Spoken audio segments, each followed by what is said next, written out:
किताब में पढ़ना और खुद एक्सपीरियंस करना, इन दोनों में दिन रात का अंतर होता है। आप कहो तो मैं इंडिया को रातों रात डेवलप करके हथेली में चांद उगा दूं अभी आधे घंटे में, लेकिन सच्चाई इससे अलग भी है। There are real factors behind that.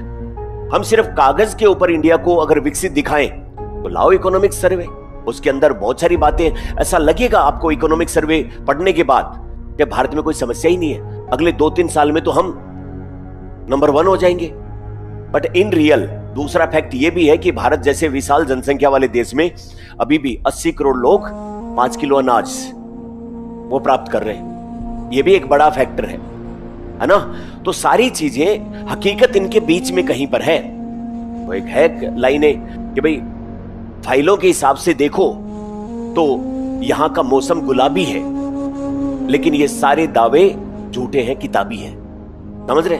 तो दोनों तीनों चीजें, एक सच्चाई इनके बीच में कहीं पर होती है। उस चीज को माइल्ड करके एकेडमिक्स में बहुत सारी चीजें जो है वो आइडिया के लेवल पे है, बट इन रियल फील्ड में वो जो चीजें हैं उस तरीके से काम नहीं करती है।